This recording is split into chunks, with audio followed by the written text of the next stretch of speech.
a front row seat to the untold stories as we talk about how to live life on your terms. You're officially part of the inner circle. Welcome to Courtside with Courtney. And don't worry, I comped your ticket.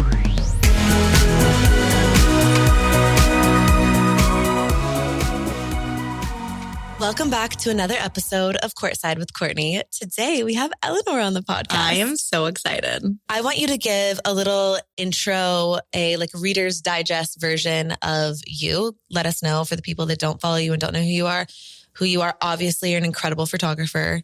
You've shot many things for me, some of which include Ulta, which was so major. So fun. Obviously, all of the podcast imagery, which we do need to update soon. I can't wait. And so many other incredible moments. So tell us about you. Yes. Okay. I'm Eleanor. I just kind of classify myself as a creative and content creator. So everything creative content. I always say I have 3 jobs. So my first job is Meraki Narrative, which is my creative agency. I just do photography and videography for brands, short form and long form. And I've been doing it 7 years. I just hit my 7th year. I know you've been doing social media for 10, right? Yeah. I'm like, once you hit 7, I'm like, dang. January will be 11. I know. That's amazing. Congrats. 10 is wild. I feel like, did you throw a party for 10?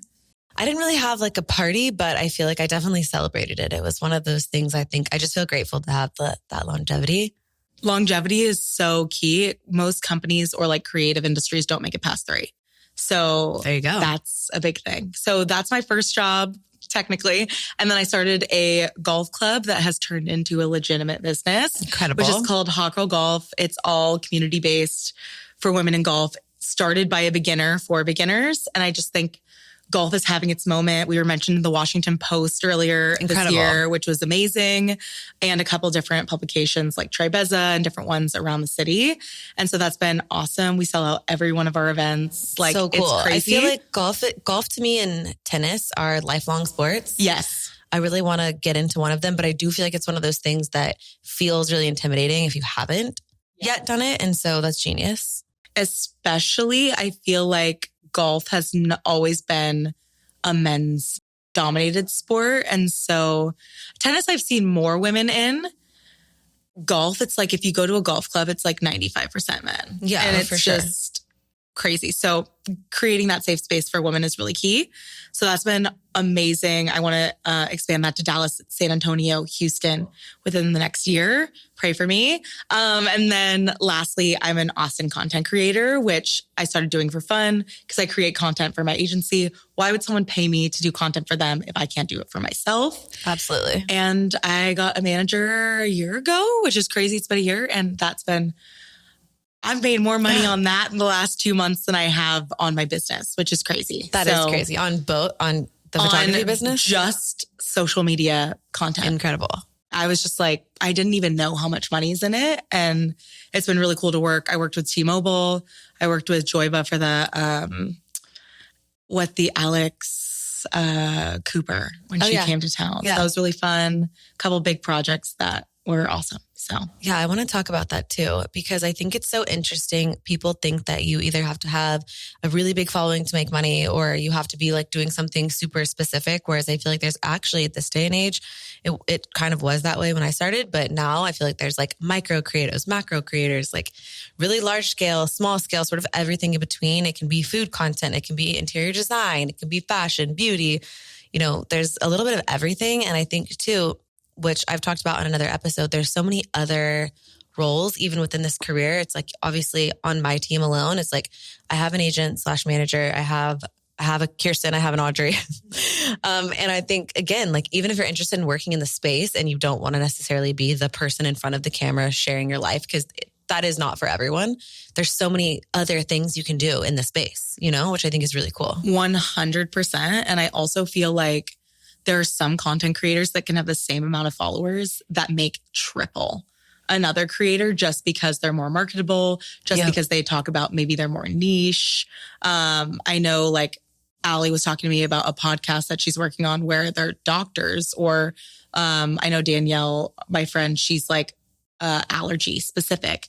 And there's so many brands who are I will pay way more money for an expert in this specific industry. So it's just so vast and so broad. And there's just so many avenues. Completely. And I think too, even in my space with like beauty and fashion and all that, it's also like how you can convert for a brand, and how I think that we also live in a world where not everyone has influence and not everyone's creating content, right? I think that the words have sort of become jumbled and become synonymous, but they're not in a lot of ways. Like, I think that you can be both, but not everyone is. I think that there are influencers who actually influence what you purchase, maybe how you think, what you wear, what you do, where you go, but they're not necessarily creating like aesthetic content. Maybe they're still creating some form of content, but it's more like put the camera up, talk, I'm in my bed, I'm in my whatever. And then there's people who create beautiful content, very aesthetic, very like luxe, but they're not necessarily influencing you to do things. It's more like UGC creators. Like, they're more creating like a beautiful face of makeup where you could use that. Like, we could use that with Dibs. Like, we use UGC creators. So we could use that on the brand side, but that's more like what you would see on Ulta, on Sephora, on, in a magazine, in Vogue. Like, it's that type of content, but it's not necessarily, maybe it's designed to show you how to use the product, but that person isn't necessarily the person influencing me to buy the thing, if that makes sense. That makes a lot of sense. And then there's people that could influence you to buy, the ladybug that lands on your shoulder. Like, it's interesting. So I think that people absolutely can be both, like aesthetic creators and have influence and convert, but they're not necessarily synonymous, which I do find interesting. And I think from the brand side of things for myself now, because obviously I'm really deep in both, I think about that frequently. I think about what's sort of like the goal of this thing. Like, is this to create really beautiful content, or is this to move product? Is this to, you know what I mean? Like, I do know what you mean. You could say you're just like, for example, like how when you started Dibs, you were like in your kitchen, and that was such like a part of like your brand. There's so many branding things about that content that's marketing specific that seems so, I don't know if nuance is the word, but like, you don't think about it. It's so subconscious. Totally. But what was interesting about that was that it wasn't this like planned thing about, let me shoot all this content in my kitchen, even though it's so interesting because we think about like going into the kitchen with me, going to the kitchen with the brand, going into the kitchen behind the scenes, which is really like obviously where things happen and you're really seeing that BTS content. But it just happened to be in my kitchen because it's the only place in my house with good lighting. Yeah. It wasn't like this strategic, like, let me go into the kitchen and make it a thing. It was just sort of like that ended up being like a defining moment because it's just, that was what I had to work with. And when I went to Berklee College of Music and John Mayer came to speak, one of the things that he said was some of his limitations had actually begun to define his style, essentially. And I found that so interesting because his vocal range in the beginning, he said, wasn't like very big. And so he was only sort of singing in this vocal range, whereas the guitar, he can make the guitar sing like unlike anything else. But his vocal range was like here. And so that sort of became part of his style and his like musical aesthetic because it's just what he had to work with. And that's kind of the same thing as the kitchen. I absolutely love that. I feel like with creative and photography, I feel that very strongly. I would prefer a brand give me such a specific brief because I can like work within certain colors and palettes and things that they're looking for. Or like when I shot Taryn's podcast, she's like, okay, our name is Tearing It Up with Taryn. And I want to tear a piece of paper. And I'm like, we're like in front of her. And I'm like, no, like what can we do with tear that's like super unique and interesting? And we ended up having her tearing out of the paper herself. And I would have never thought of that if she was just like, I'm starting a podcast. But because it was that like specific direction, I think it gives a lot of creativity and context. So I totally see that in my own way too. Completely. And it ended up being all the places that we were taking the meetings too. It was like, because it's so funny. So I designed, there's this room in the house that's sort of like a Vogue boardroom. That's how I designed it. The front room, when you walk in. Yes. I wanted that to really feel like a Vogue boardroom, have like tons of books and colorful art and all this kind of stuff in there. And then it's also like a dining room. That's like what I think most people would use it for. And I do have a big dining table in there. But I always envisioned that as the office. Nobody works there. Well, now my boyfriend does, but like my team does not work there. We all end up in the kitchen. The fucking kitchen every time. I'm like, we just keep ending up in the kitchen. So it's just sort of where everything happened. And it did become like a defining moment What in your photography career, what are a couple of moments that really stood out to you? Was like, oh my gosh, I get to do this. This is so exciting. Or either something that you were like creatively excited by, or a big moment in general that was like a milestone for you that you remember? I have a couple. So kind of like a brief background is I had a business partner for 4 years. Her name is Ray. Love her to this day. I think a big moment for me as a person was the day I bought her out of the business. I think that's not like a creative project, but that was really big for me because I started at 22. I didn't really know how to pitch myself. I didn't really know how to like promote myself essentially, but I knew I was a really good creative, and to be able, she did all of my sales, and to be able to step into that role of every single creative project I've ever done, that has been the biggest moment for me for sure. And like a buyout like of proud the of business. yourself Yes, moment. Yeah. very proud of myself. And now it's been 3 years of doing it on my own, which has been awesome. Just a little bit over. Creative wise, I worked with Jay Shetty a lot when I lived in LA, and that was really, really cool to work with him and his team. Just the level of production that we were able to do was so cool. And then another one, I think I signed an $83,000 deal with Laird Hamilton and his brand Laird Superfood. The surfer. For their, yes, the surfer. Random fact about me, I love surfing. Oh, cool. I don't know how to cool. surf. Like, I don't personally love surfing. I mean, I love the idea of surfing. Have you I'm gone fascinated by surfing? it. I have a story about that, which I can get into. Okay. after this. I also am an attempted surfer. I'm very beginner, but I'd like go out to Malibu during COVID and I have a try. traumatic experience. No. Yeah, no, it wasn't what it was in my head, you know, but Yes. Swimming is iconic. hard, and the wave, like ocean's no joke. Wait, okay. $83,000 deal. Sorry, yes, I'm being okay. ADD right now, but that's amazing. It was really awesome, I think, to see that my work was valued in that way, and to get to like completely reshape a brand from their new branding, and to be able to bring that visually into life in their web. Like, it's still all the work's on their website today. All the work is like everywhere over their branding. And it took me about 2 months to do that work. But it was so cool to like get to do every single aspect of the creative for their new branding. And yeah, that's probably my second biggest That's amazing. one. And then Was Jay Shetty the first? I think Jay Shetty was my first one. I think that's my first celebrity client that I was like, okay. I mean, I don't know if you'd consider him a celebrity. He's like a big podcaster. He's definitely like a well-known person. Yes, either well-known person. And so that was really cool. I also like I'm pretty close with Kennedy from Daily Drills. So I traveled around the world with them. Do you want to know something crazy? What? She was one of the models for our first sib shoot ever. I saw that. I actually forgot about that. Mm-hmm. Oh my gosh, I love it. That's how I found out what Daily Drills was. Wait, that's so cool. Yeah. I love Ken. We actually started like a Bible study together, like right when we came out of college. Cool. So we were tight. I love her. I'm so proud of her and Mary Ralph and everything they're doing. But I went to Paris with them for a shoot, and that was just like to get to go to Paris to shoot iconic photos. I mean, say less. So I love that type of stuff. Absolutely. I'm just picturing you in Paris now, like decked out in fashion. I feel like you have with your friends. Yeah, like it's so fun. Croissants in Paris with your friends while you get to do what you love. And like taking photos of them eating a croissant. Like, okay. I think that there's also something that just hits different about living like in your purpose. Yes.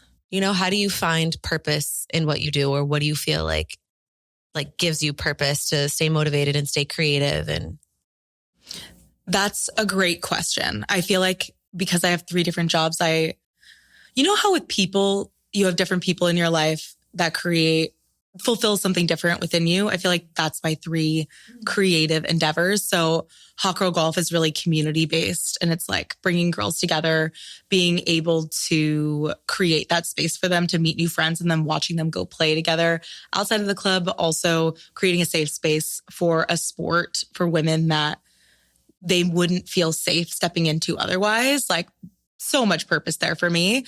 My grandmother actually gave me her clubs when she passed away. And I had no idea how to play golf. And I was like, okay, I'm going to do this. And I'm going to start a club because there's no club out here I would want to join as a beginner. So a lot of purpose in that. And then I think for my creative content, obviously being able to help a brand succeed and see actual significant results, especially when it's like a mom and pop shop and you know the the owners personally. There's been a lot of stories where there's like a little taco shop out here that I made a video for, like called Paco's. It's been around for like 18 years. I went in there the other day, like the owner starts crying, being like, thank you so much. You've helped me. Makes an impact. And you're like, it's crazy or to hear that like everyone watched your video and like came in to support the small business. Totally. That's wild to hear like that type of impact. And that does mean a lot to me. Yes. And it, there's weight to what you promote and getting to know the people and what you're supporting. I also do free dog photo shoots in the park so people can have photos of their dogs. So cute. So I find purpose in a lot of different ways. I think I do what I do also to create space to help launch some of my friends' creative careers. And I've done it so many different times. Like in LA, I would take my friends' model books so they could get signed.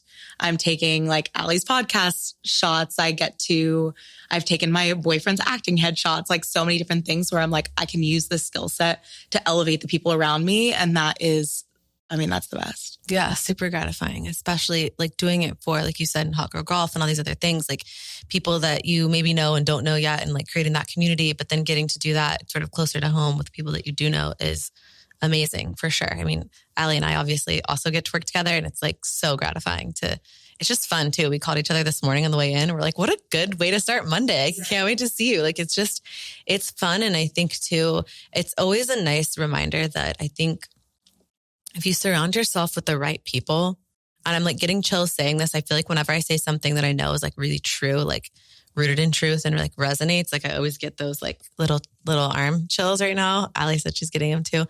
It's one of those things where if you surround yourself with the right people, there really is enough space for everyone to succeed. And you feel that energy pretty easily from people. Like you feel, okay, the energy of like, hey, I really want to work with you and I want to see you succeed and I want to, help in whatever way I can. Come to me if you need something, if you have a question, if you need advice. Hey, come on my podcast. Hey, let me take these photos for you. Like it really is important to surround yourself with the right people. And I think that when you do feel that in your life, like there really is no ceiling, and the alignment in those friendships is inspiring and exciting. And it really does grow you in like a super organic, like authentic way.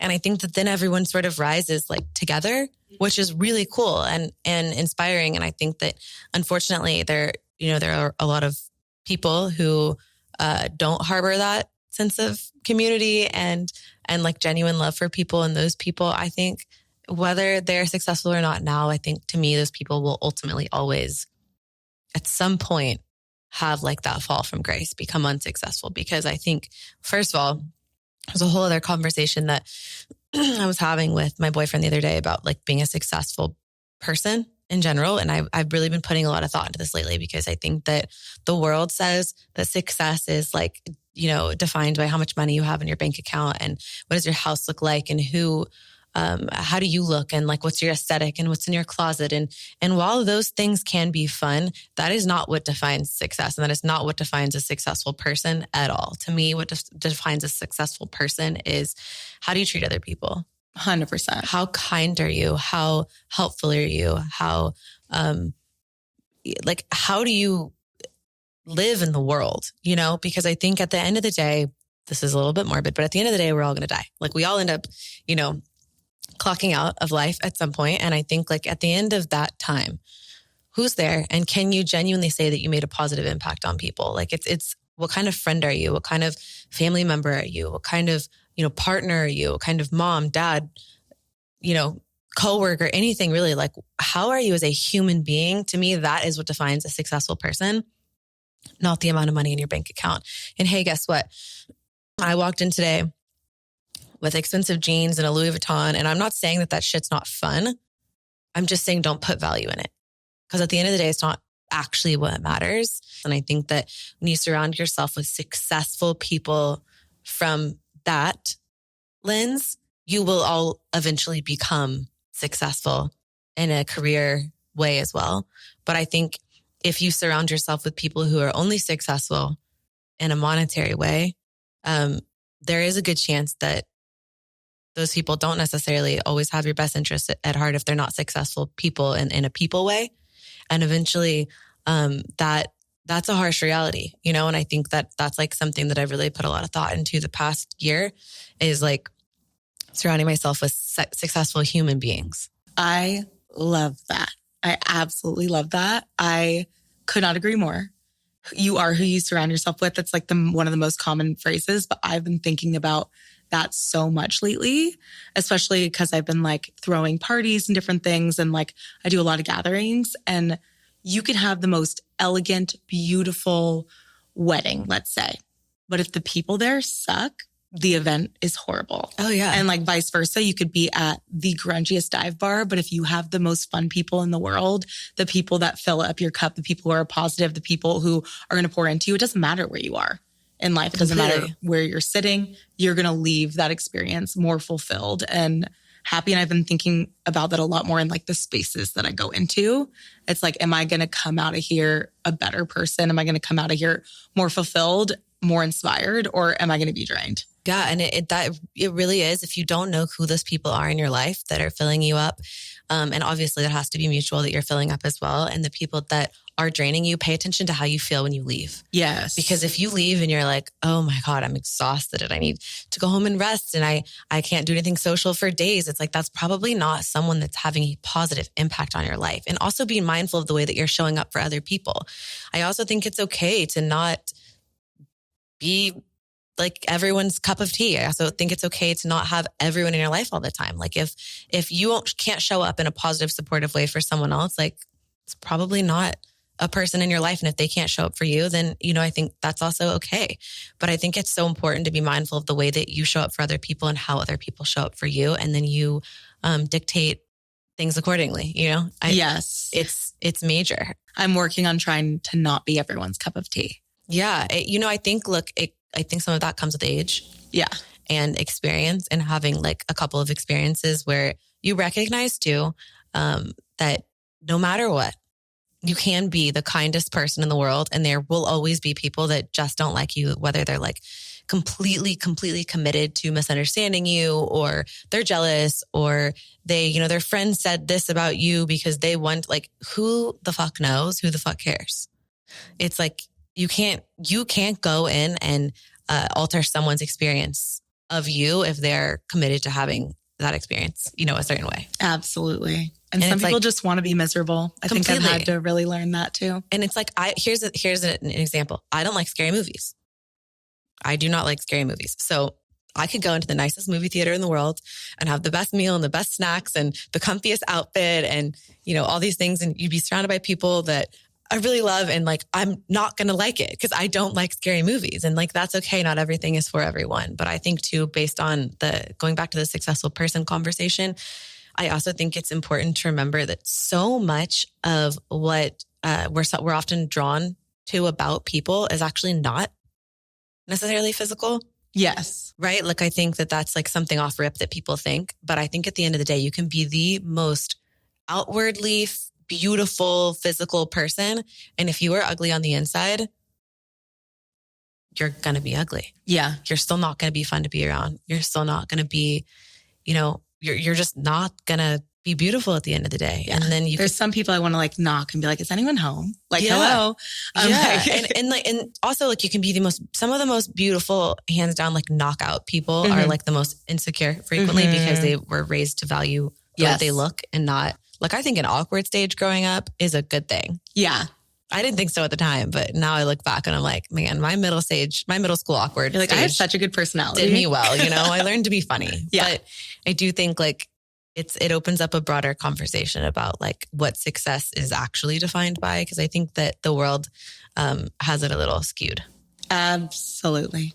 I couldn't agree more. Quick break, because today's episode is brought to you by Tula. If you have been following me for a while now, or honestly any period of time, then you probably know that I am so obsessed with Tula, and you're probably just as obsessed with this brand as I am. They were one of the first brands I ever worked with, which is crazy to think about almost 11 years later. I always love stocking up when I have a code, and today I have a podcast code, which is extremely exciting and so special for you guys. Let's chat about a few things and some of my favorite products. You guys know the face wash is obviously a must. I've gone through countless numbers of them. I think if you asked me how many face washes I've gone through, I couldn't even give you a number. It's genuinely that many. If you haven't tried their body products, stop what you're doing and order them ASAP. Those are also some of my favorites. The body butter situation that comes in a jar, and then the exfoliator. I just love the beads because they're not too harsh on your skin. They definitely do like a good job of exfoliating, but they don't feel like they're rubbing all of your skin off, which I feel like a lot of exfoliators do. So use my code courtside for 15% off and enjoy.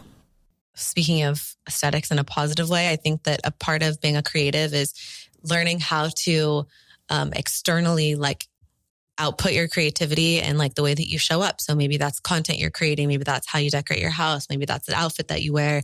I feel like you have a really well-defined personal style. Whenever I see you, I'm like, oh, so Elanor, like whatever it is that you're wearing. And I love people with a good personal style because I feel like, to me, I associate that with like knowing who you are to a degree. And that doesn't mean your style has to be any one way. You could wear all black and you could wear a sweatshirt and leggings every day, and that could be your favorite thing in the world. And that's still, if that's still so you, love it. So I don't care how people dress one way or another, as long as you feel comfortable. But I think you feeling comfortable radiates.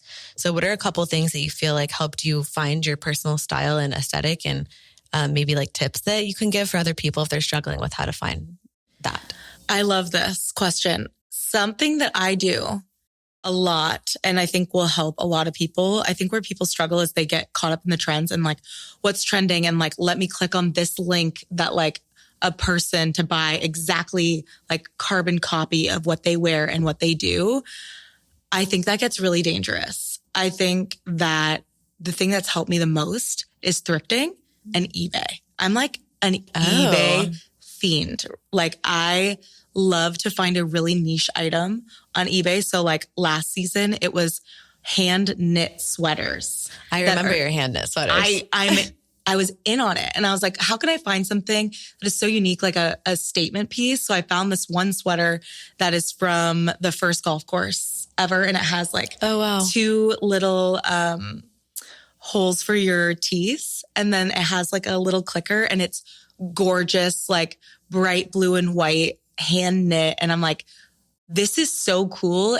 And when I feel so comfortable in it, but also it's a conversation piece starter. And it has meaning for you. It has meaning for me. And I'm like, if I can find more stuff like that, that's what I'm going to wear again and again and again, because I look at it and I'm inspired. And just like the little details too. Details are so fun. I think where I get caught and when I miss the mark is when I like buy something off TikTok shop. I'm like, what am I doing? And there's nothing wrong with it. I love a TikTok shop purchase. But not the clothes necessarily. Like I bought a pair of glasses, like, you know, those gold glasses literally everyone is wearing, the gold ones with like, they're like thick gold. They like are, I think a carbon copy of like a Chanel glass. Okay. I don't know. I don't think that's hit my FYP It's my biggest regret. I'm like, I look like every other girl in Austin, Texas. I cannot. And I'm like, I just don't, because it hit everyone else's FYP, and there's nothing wrong with that. But I think I just realized, I'm like, this wasn't because it was so me. It was because I don't know. I thought it was going to be cool. I don't hate the glasses, but doesn't inspire me. I think eBay has been really cool for me. I like that. And I've recently been doing that. So I did like this big clean out of my closet, and then I would go through things because I was realizing that I had made some purchases that I really liked the purchase. Like if I just saw the dress or I just saw the skirt or the shoes, I was like, oh, that's a really cool dress. And then I never wore it and I never reached for it because I realized it wasn't me. Yeah. And so I think that you have to bifurcate between liking something and then asking yourself, is this me? Yes. Because it's okay to just like something and admire it. Like I could be like, oh, that's so cool. I love that for you. But like, it's not me. And knowing that, I feel like is really what sort of starts to define your actual style. Like figuring out, is it for you or is it just cool? Yeah. I love that. I went through a phase in LA. I love like giving myself like little fashion, like not tasks, but like challenges. So my grandmother, I'm very inspired by my grandmother, just like you're inspired by Liz, your mom, right? Yeah. And my grandmother wore head to toe, monochrome every single day. Ralph Lauren. So iconic. Bright orange. Iconic. Bright green. And I was like, what if I tried to wear monochrome for 30 days straight? Did you? And it was I did. 30 days straight, like bright red. And I like documented it just for myself. And this was back when I lived in LA. And I was like, that was such a fun like task for me and something I to vote like you bring that back because I would. I watch do that wear now. monochrome a lot, like a lot. I think. Do you know why I bet you like that? Why? You're very low contrast. I am low contrast. I've been thinking about you with my low contrast. And I think because you're so low contrast, you like outfits that are low contrast. That makes a lot of sense. Because they're even, no matter what color you're wearing, as long as it's the same, kind of the same as everything else and is monochromatic, it's going to be low contrast. And I don't like wearing like a black flattering. top and white bottoms. Like it doesn't work. Too harsh for you. Yes. Right. Wow. Right? Yes. No, it's literally everything I wear now. That and like my color palette, I feel like I need to be my like is it a tried and summer? trues. Are you a summer? I'm not. I'm a spring. I think we're the same. I knew you were something light. I'm a winter. Oh, sorry. I'm a winter. Oh, yeah. I'm a forgot winter. You're a winter. Sorry, my brain. I'm a winter. Confused by that. Yeah, they said it's like so different, right? It's the people who are like really light skin, blue eyes, and then like Tan or dark. Yeah. Dark. I don't know. But I see it and I'm like, it makes sense. It like does. when you see it on both people. And when you see someone wearing their color, you're like, yes. Yes. Yes. You know, every time. I always like you when you do like that cobalt. It made me more creative too, because you know, the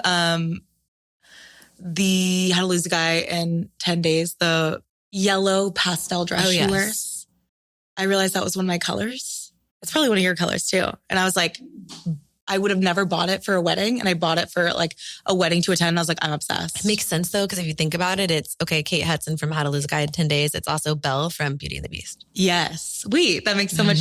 So try that color. It's really good. Okay. I'll have to try it. But see, I think it almost, yellows and greens are like murky territory. Because it has to be a silvery yellow, like almost like really.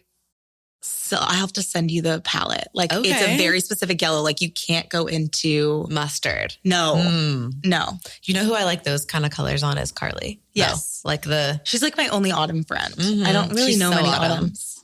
She's very autumn. It works for her. I love that.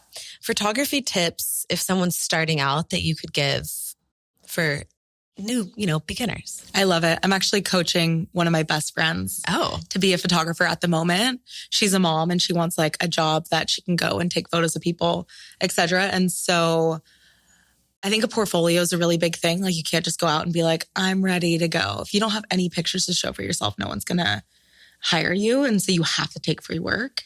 Just like influencers they'll get a product and they'll make a video for it for free to show what they can do. It's the same thing with photography. It's like you have to be able to show off your work. I still do that, by the way. Yeah. It's important at every level because to me that indicates I organically am obsessed with this thing. And even from the brand side with Dibs, that's who I want to work with. If you're out here posting Dibs organically because you genuinely love the product and use it and you've told your 5 best friends, like, I want to work with you. Like that's who I want to pay to share the product, not some random person that's never used it before. So I think it's always a good look, no matter where you are. I feel like it's always that's a really good tip, no matter where you are. So many different things. I think that has been key for like helping her. And then it goes into like the niche of what you're trying to get into because there's so many different types of photography. I'm specifically a product photographer. And then I do a lot of like branding shoots and stuff. I feel like that's ironic in the sense that you're so good at people though. I appreciate that. Like some of my favorite photos of myself are photos that you've taken. There's just something about the way the lighting and the skin. And like, I always know I'm in good hands. Like I know it's going to hit. Which is not always the case because I've worked with amazing, very like well-accomplished photographers who I respect and are wonderful, but the skin and the people and it's like, my skin doesn't look like that. Like, you know what I mean? I'm like, it doesn't have like all this texture and all this, but like the lighting, if you don't get it right, I mean, it's major. Lighting is huge and that takes like some time to learn. And that's like, I can't help you on a podcast on how to figure that out, but I am self-taught in studio, which should be encouraging to anyone if you do want to get into photography. Like I was not classically trained. Yeah. And just try a lot of stuff out. Like, how do you know, like with a video, what's going to hit unless you try it and you're like, I hate it. Let's move on. Same thing with lighting. Like I could see something. I'm very honest. I'm like, I hate this lighting on you. Like we're going to change it. Don't waste your time. But I wouldn't have known or learned if I didn't try a bunch of different things. And then it goes into like the pitching aspect, which is a whole other thing with like building your portfolio and everything. I think something underrated about being a photographer, being in a creative space in general is personality though. Yes. not everyone, I'm a believer in like, you do you. And I always want to support people in whatever it is that they want to do. But I think like a little self-assessment, because like, I don't know another way to say this. It isn't going to come off harsh, but like not everything is for everyone in that capacity. I think there's no ceiling and you can genuinely do whatever you want to do. But like certain people are suited for certain roles, I think, sort of naturally. And then you can learn and come into your own on things, but you are very easy to be around. I appreciate that. And I think that's something that's like underrated when it comes to someone taking your picture, because I think it can be uncomfortable for the person getting their picture taken. Oh, yeah. If they're not comfortable in front of a camera, the last thing that you want is like someone also making you kind of uncomfortable that's behind the lens. But when that person, you in this case, comes in and is like very comfortable to be around, like energy wise and personality wise, it just makes it a lot easier. Like there's a way different flow to it when you just genuinely enjoy the person that you're working with and they're like easy to be around. I absolutely agree. And I've had to like take that into consideration. I know we've had a offline combo with hiring because it's like, you have to be so careful on like the people you bring on your own team as well. It reflects you too. It does. Any tips? Like, is it use your social media? Do people use their social media now as sort of like their calling card in that way? Or are you like emailing people? Like, how are you in the beginning even getting in touch with people to shoot when you were trying to do things for free? Is it your friends? And then how do you do that? In the beginning, it was a lot of word of mouth. Like word of mouth is huge, but I went to trade shows and met people face to face in the first couple of years. And I still do to this day. And I think it's the same thing like you were talking about on who you are as a person. I always want to be an extension of people's team. I'd rather work with less people and be an extension and work on like bigger projects or be on a retainer with someone because I can grow with them. But I also like want to be an outsourced member of a team. Like that's 100%. And I think that comes across when you talk to people in person and you're able to be like, do we vibe? Do we have the same vision? And when I talk to people in person, like met founders in person, that's when I got the most gigs because they're like, oh, I trust you and you seem like a reliable person. I think that's huge because people want to work with people they like. Totally. And there's a lot of photographers who are really talented, but make you feel uncomfortable or like aren't very friendly or just a variety of different things. Or they're like kind of sleazy. Yeah. It's just like there's like the whole thing. There's so many different things. Pitfalls. Yeah. Okay. I want to get into like the meat and potatoes, no pun intended, of my next question, which is Austin Rex. So let's do it. I grew up here. Yes. I've lived here. Well, obviously off and on, like I've lived other places, but we moved here when I was like 1.5 years old. So I'm like an OG. You've seen it all. Austin person. I think though, because I know so many like local spots and like spots that if you maybe didn't grow up here, you don't know, like sometimes when I'm going on like it's date night, luckily my boyfriend's good at planning that stuff. But a lot of times it's like, okay, best new speakeasy with good cocktails. Like, you know, I feel like especially lately, so many new places have just like popped up in the past year, 2 years. It's actually insane. Give us a breakdown, but I want to do it so if you're coming to Austin for a bachelorette party or if you have a date night or a girls' lunch or whatever it is, like I want to sort of break it up into places. Yes. And I'll add and sprinkle in here as well. But let's start sort of like at the beginning of the day, essentially. And if something, we can do like girls' nights or like sort of like niche things, but we can also break that out by category. So say it's like breakfast and coffee. We could say, okay, this one is like a good little date breakfast, or this one is like a good, if you're here for a bachelorette party and you're coming in hungover, like whatever. So let's start with the breakfast and coffee.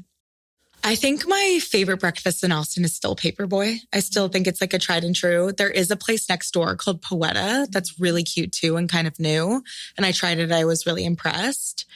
I love so many coffees in Austin for like specific niche reasons. So I can go into like a couple of my favorites. Let's do it. Desnudo is like if you're like a foodie and you like very unique coffees, I would say Desnudo, like they are very seasonal. So they have their peach coffee during the seasons with peaches. It's actually so good. That sounds incredible. They have their bogey berry, which is like their tried and true. They ferment it. They use all local farms. Oh, wow. And they're also family oriented. The sweetest Colombian guys. So sweet. Love them. But the line is going to be crazy, especially on a weekend. I I'm really loving this. This is like a niche coffee. I think you would like this. There is Cherie Coffee is this little coffee cart started by a couple, Abby, and I forget her husband's name. And they do a homemade pumpkin spice cold foam with almond milk and what's the protein? Collagen. And she like makes this like healthy homemade spices, almond milk, pumpkin spice. It's so good. See, I think I would like homemade pumpkin spice vibes. Like I love cinnamon and like those type of flavors. I don't like fake pumpkin. And it's not too sweet either. It's so good. Like where you're like, oh my gosh, I'm so impressed. And so that has been like, I just love them. And then there's so many like cute spots, like working remote. Like Palomino's a really good one. There's a new spot that just opened up I haven't actually been to work remote, but it's the new swim club, not swim club, the other one. Anyway, I don't remember the name right now, but there's like different ones that are better for working remote. So many different ones, but those are kind of my two right now I'm loving. Okay, love it. Lunch. You've inspired two different food loves for me. Oh. One of them, lunch, local foods, when we ordered it the first time we shot it. So good. So healthy. I showed up to local foods a couple of months ago and I get to the window and I'd never been in person because I was just ordering. And I show up and the girl working at the window was like, "You're the famous pickle girl." And I'm like, "Oh, I don't think that's me." I like totally forgot that I made the pickle video. And I was like, "Wait, what?"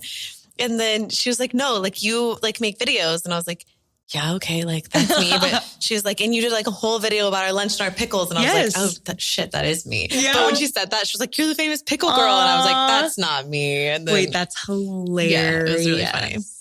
I'm obsessed. So that's like my new, like, not social media, not Debs, not any, it's just the pickle girl. I was like, absolutely. I'm now the pickle girl. That's what I love that. I love that. Local foods. Yes. I'm like, I mean, it's a chain. I'm sweet green. I'm a true sweet green girl. You don't like sweet green? Why? It smells weird in there to me. Really? I always order for pickup. It smells weird in there. I don't know. I can't get over it. It's just like not my favorite salad. Like there's just something about it that doesn't hit for me. I don't know what it is. I just don't. What bowl do you get, or what have you vibe with it? I've tried a variety of them. The chicken is chickeny. Like it freaks me out a little bit. The chicken is chickeny. But I am weird with meat. Mm-hmm. Like that makes sense. Super picky. And so I just feel like any sort of like salad bar place, I'm not gonna love the meat at. I feel like that's something that Austin is kind of missing. It's like a really good salad place. I agree. I really do. I think the closest we have is like local foods. And they make such a wide variety of things. I don't really know But see, like I've every time I've ever eaten local foods, like it's good. It always hits. The bread's good on the bun and the chips on the sandwich and the chicken's not chickeny and everything. Like whenever I get like salad bar chicken, I don't know. Yeah. It just doesn't hit tough for me. If you guys want to, but you're going to have someone come in from out of town in Austin and send them to Sweet Green. Like, give me like where can people go to lunch? I know. I'm just saying lunch. It's not a bad option. Okay. The home slice sub is one of my biggest. I'm a ride or die for it. Okay. I get it every single Sunday. It's like a meatball sub? So I don't get the meatball sub. I get the Italian or the turkey. Okay. It is the best sandwich in Austin. It's really so good. It's not cheap. It's huge. I get the 6-inch. Yes. Okay. Shareable. If you get the long one, 100%. It's like this big and this thick. It's huge. But you literally only need a 6-inch. It's incredible. I don't know. You have to try it to understand. So for and I feel like that's a tourist-y spot, but people are like, I've only had the pizza. I've never had the sandwich. The sandwich is it. Okay. I don't care how touristy it is. I will be there every Sunday. Yum. I'm like a Clark's, Perla's love girl. Like to me, those are my girly kind of lunch spots. I feel like they both would be fun on a date, but they're both great, like aesthetic. Yes. Kind of spot with the girls if you're in town for a bachelorette party, something like that. They're both good. I'm trying to think of what are other like. It's hard. Like lunch is so different. Like it could be a sit down or it could be a like grab and go. So this is So more of like, true. I feel like local foods and home slice are more like a grab and go lunch. Like you're on your way to the boat. Like My that type Hop of thing. Dottie burger bowls I'm obsessed with. I love Hop Dottie and the health. I've done some research on like their macros. So good on the burger bowl. Oh, amazing. Like they actually, I have a friend who's a nutritionist, says Hop Dottie burger bowls are like her safe food. Oh, I was like, great amazing. to know. Yeah, really great to know. Also, hot tip, like to sub the like under salad part of the burger bowl for Brussels. Really good. I wish they did half and half. I don't agree. want like the full Brussels. Agree. But I don't want the full Experience. salad without the Brussels Because their either. Brussels are so flaky and oily. I just feel like I'm eating love it. oil. I love it. I know, but it's, I just am like, this can't be healthy for me. I No. struggle. Yeah. Because I'm like, if I'm going to get a bowl and not a burger, I want to get my greens. Speaking of burgers, Pool Burger is my Love. favorite burger in town Obsessed. for sure. Again, like on a weekend, you're going to wait Yes. for sure. I But love going at night, the vibes of the lights. It just feels so completely vibey. I think that would be so fun for like a bachelorette party. I feel like Day Nada is everyone's go-to Yes. for stuff like that. Like Agree. really fun sort of like vibe. You don't want to have more than 2 margaritas though, because you will be like cross-eyed when you leave. Yes, the frozen specifically. Mm. Regular, you're safe. Okay. They don't use like real alcohol in it. I think What it's is like, it? I mean, it's alcohol, but it's not like, I'm worried it's like malt liquor or something because Oh. the drunk is like a different type of drunk. It's weird. But I mean, That's not good. I'm not mad about it. It's just a little funky. Yeah, no, I agree. Like you do sort of end up a little like twisted. Yeah, but it's haven't been not in like so my long. normal tequila No. vibe. No. It's something else is going on Okay. in the margaritas. Someone let us know. Yeah, please someone do a little investigative deep Yeah. dive. I feel like you might be the someone though. I might have You to. might be that someone. Dinner. There are so many. So this is the second thing. I think about this meal every day since you showed it to me. What? Can you guess what it is? No. What We is went it? out to dinner. Where did we go? When was that? We went out to dinner. It was with Allie and we went to a rooftop. Do you know what it is? I guess it's Why at the am I Proper. blanking? Oh, La Piscina? And what's the meal? The fajitas? With the Queso fundido. queso. Oh. I think about that queso Stop. No, it's so weekly. good.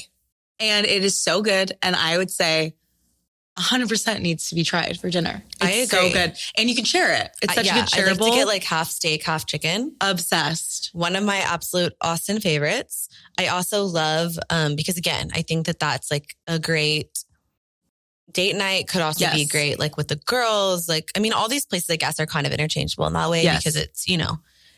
I have a favorite happy hour for you. So Bufalina has an amazing happy hour and it's half off pizzas, half off wine. Their wine list is some of the best in the city. Their orange wine, incredible. Oh, Obsessed. I do love wine. I'm in my like hosting at the house Yes. and wine era. Do you like orange wine? You know, you want to know something? I've never tried it. I'm in my orange wine era. Okay. It's tell so me more. good. It's so good. It's like a blend between a red and a white. I don't know. It's so unique. I love it. But you have to get a good bottle. Okay. So is it like flat rosé? No, I honestly, need to please try it Okay. and report back because I Okay. really don't know how to explain it. But orange wine, there's a natural wine shop on the east side next to Salmataro, not Bufalina.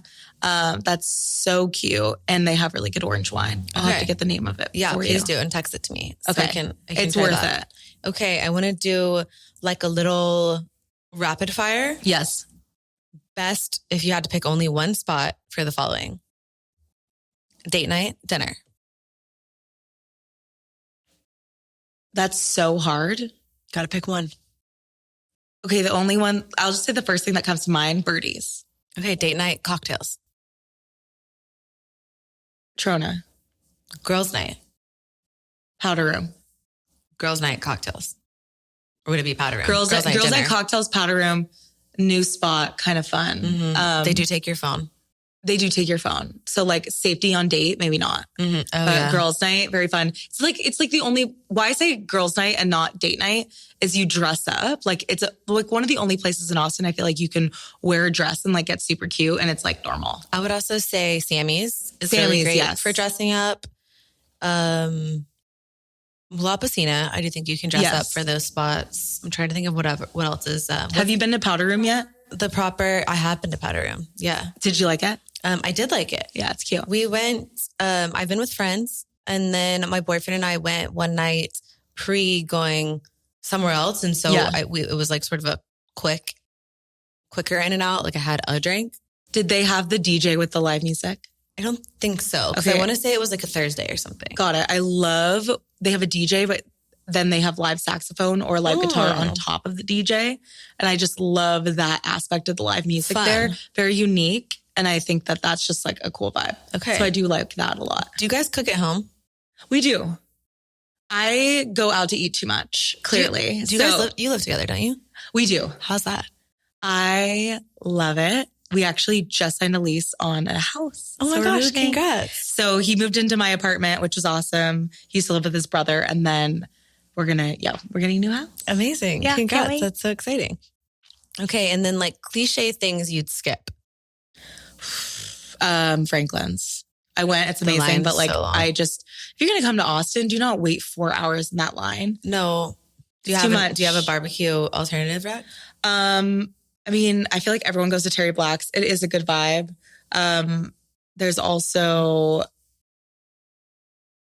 Leroy and Lewis. Hot take from a local. It's not glamorous, but Rudy's. Okay. It's like it's a literal gas station kind of a situation. Okay. It's so good. Like whenever we have like family friends in town, we'll go to Rudy's. You pull up at the gas station, get your barbecue. For the girls, it's big in there though. If the girl, like for the girls who are like, I want to try barbecue, but I don't want to like wait in the line. Go to what's the combination between Uchi and Franklin's? Loro. Go to Loro because that's like Asian barbecue fusion. It's the Franklin's barbecue meat and it's so good, but it's like a little bit more upscale and like not as crazy to get in. So Franklin's overhyped. Anything else that's like overhyped, skip it. Party barges on Lake Travis. I would rather go wake surfing. What? Did you think Daynada's overhyped? No, I really like Daynada. Okay. I think that the wait time is getting a little crazy for what it is. Like if you have I feel like for a casual dinner, it's cute. And I do like that you can go to Central Machine Works after. Like you can just walk across the street. So I think that's a vibe. I don't think it's overhyped. If I came, I would want to go. But there's so many different food places. Mm-hmm. It's not like the best food. It's like for the atmosphere and the vibe. I agree. I don't leave being like, my God, that taco changed my life. But it is definitely vibes. I will say it's a very like, if you're from Austin, you're going to go and see like 15 people, Yeah. So, you have to be like wanting that. Yeah. I think there's a lot of stuff that's overhyped. Sushi? For the best sushi? Mm-hmm. I really do like Uchi and Uchiba. Mm-hmm. I also am biased because I just did a shoot with Uchiba. So I'm like, I just got to try their menu. I really like Uchiba has a like strawberry ranch water thing. Ooh. That's really good. Tahini rum. Love. With like tahini and sugar. Their cocktails are very good. Fire. They have the fried milk dessert. Oh, I haven't tried that. It's insane. You would never think. It sounds so weird. It's so good. I've had fried ice cream. Ooh. Mm-hmm. That was interesting. That is interesting. Okay, for dessert, I'm saying for ice cream, definitely Zed's. Oh, I haven't tried that. I'm an Amy's girl. What's Zed's? I don't know. Zed's is fresh fruit mixed in right in front of you in the ice cream. Yum. And they have non-dairy and dairy. Okay. And like, it's just so fresh because you watch them like put the fruit in, freshly mix it. It's a New Zealand ice cream spot. Do they do other toppings or is it like just the fruit and the ice cream? Okay. Yeah. So good. You can get cone, bowl. Okay. They also do milkshakes, but that's new. So to be determined. All right. I love it. Yeah. But that's 100%. If I have a sweet tooth, that's where I'm going. That's where you go. This can kind of go for breakfast or dessert. I'm obsessed with the new Rockman Bakery. The line is crazy. Where is that?